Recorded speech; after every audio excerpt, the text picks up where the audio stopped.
Alright guys, welcome to the E-Wing unboxing. Here it is.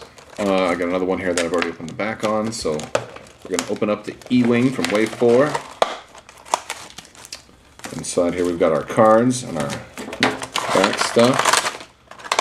We got the ship. I'm going to do the ship first. Here it is. Feels pretty solid. I didn't really notice this gun on top. I could see that maybe getting caught on some things. But, you know, just be careful with it. It's certainly less flimsy than the X-Wing and definitely than the B-Wing. Yeah, feels pretty nice. A lot of good detail on there. A lot of places for a wash to go in and rest. There's the underneath. So he's pretty nice. Let's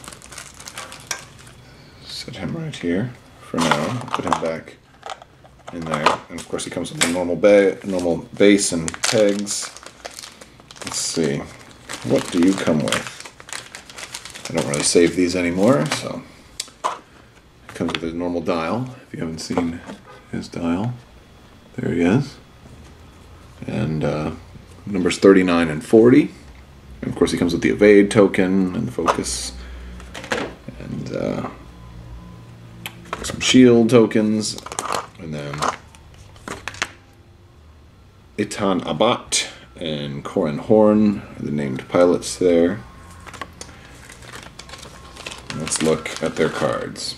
So we'll start off with Nave Squadron Pilot.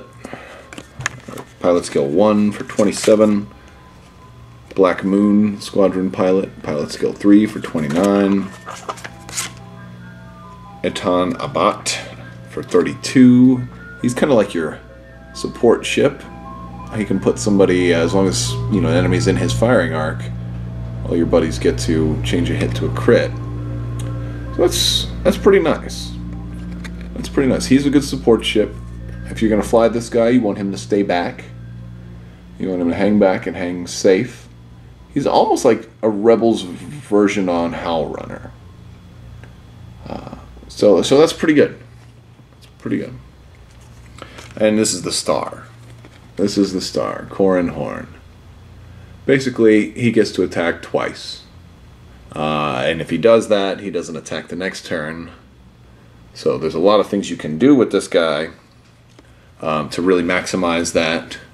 People have talked about push the limit, making sure that he's got everything. You know, you want to maximize those two attacks. I like the idea of an engine upgrade on him and R2-D2. The idea is if you do attack twice, you know the next turn you can't attack, so you want to fly away, perhaps. And you know, engine upgrade lets you boost getting even farther away. So if you do get shot in the following turn, you can make it a range 3 shot, or even get out of the arc. If you're going to do a green maneuver, you know, because he's got a 3 green on his dial, so he can get some distance. If you do that and boost, you're very likely to be able to put some distance between you. So R2-D2, 3 green, and then boost. You know, you get a shield back and you're farther away. Help your survivability. This guy's be really good for tournament play when you have a time limit and you need to destroy a ship and do some damage and score some points before the time runs out. So this guy's really the star. Possibly one of my favorite cards from all of Wave 4. Flechette Torpedo. You can finally get these. They cost 2, so it's a really cheap upgrade. And it only comes with 1? Wait, no, we've got these.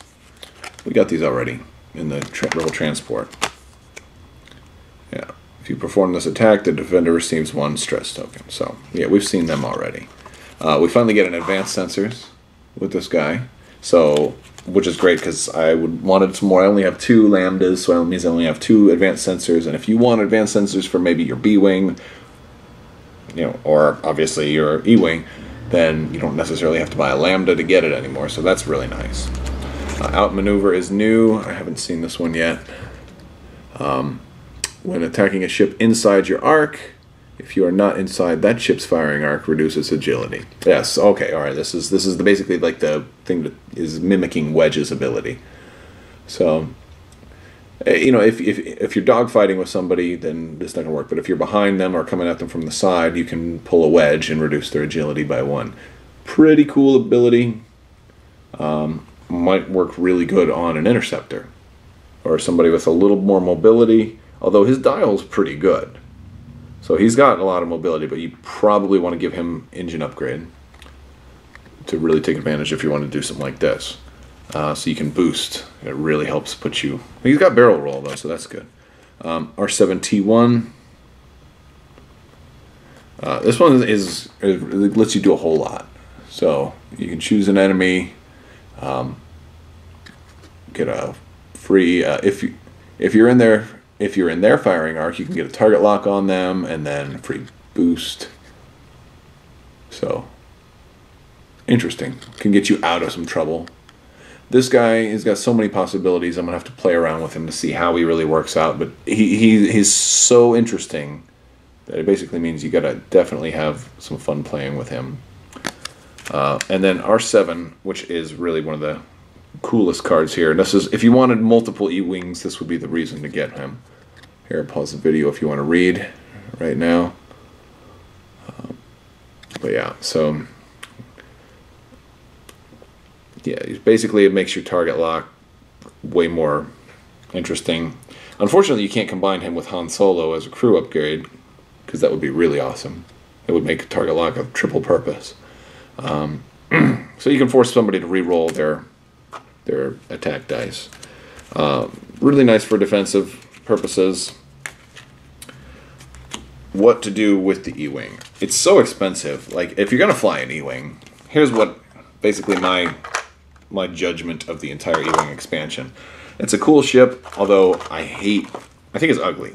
Like, I mean, it's designed well. I'm not blaming the sculptor. I just think the E-Wing itself is an ugly ship. As a matter of fact, a lot of the expanded universe Rebel ships I think are ugly. Because it looks too much like an X-Wing. I mean, so does some other ships in this wave. But it looks too much like an X-Wing for me. So I would have rather seen something a little more original. But other than it being ugly, if you're going to fly an E-Wing, you got to fly Corran Horn. I mean, you can maybe fly a Tanabat if you want some support. But he is already 35 points as a base. So, you know, if you tack on marksmanship, an R2-D2, and then engine upgrade, I think you're pushing over 50 points right there just for one ship. So, granted, he can attack twice, and you certainly may kill a ship, but it's a gamble. And I don't know if it's really going to be tournament worthy to do all that. If you're going to fly him, you may have to fly him naked. So, for casual games, you know, I think it'd be great to load him up, and I mean, he's got so much stuff you can put on him. Fire control systems is really, you know, getting a lot of discussion. That's definitely a good option for him because it works all right on a lot of ships. But if he's going to attack twice, you know, the first attack, you know, he can spend his focus, or if you have a target lock already, then he gets a target lock again, which helps his second attack. And that's really what you want to do with this guy, is give him something that's going to help his second attack. Marksmanship works really well because it applies for the whole round. You know, I've seen some people suggest expose, but he's only got, I don't know, that's going to consume, he's only got the one action if you give him expose, because he won't have push the limit or anything. And so granted, it'll be an extra die on the attack die, but you won't have anything to modify those dice. So, you know, I would rather focus than have an extra die. Especially if you're at range 1 and you're going to roll 4, I'd rather have a focus than roll 5 dice with no focus. Or a target lock. So, you know, that's Corran Horn. He's going to be expensive. Either fly him naked or fly him, like, go crazy with him. I really can't see just putting one upgrade. If you're going to do any upgrades, you know, R2-D2 seems nice for the defensive. Marksmanship seems like what I would do probably for his elite pilot skill. And I think definitely engine upgrade. I think it would be... I'm going to fly this guy You know, especially for epic games, I think that's another strength of the E-Wing. If you want to get more than 2, Atan, Corran Horn, maybe some of the other guys, you know, maybe some Knave squadrons, 27 points each. It's not too bad. I mean, they got 3 dice, 3 evade. They only have 2 hull, though. So they can, you know, a proton bomb can kill one of these. But pretty nice. But if for epic play, you can load them up with a lot of points and have less ships to move. So if you want a 300-point squad, you might get away with only having to move like 4 ships. I'm jesting. It'd be more than 4 ships, but you know, that's a way to make an epic game have a lot more stuff going on without having to move 40 ships. So that's the E-Wing. Really nice striker. You know, basically the biggest strength of the E-Wing is Corran Horn. I think everybody should have at least one, because it can be a lot of fun. And you save $30 if you need another advanced sensors, because you don't have to buy another Lambda for that. So, that's the E-Wing.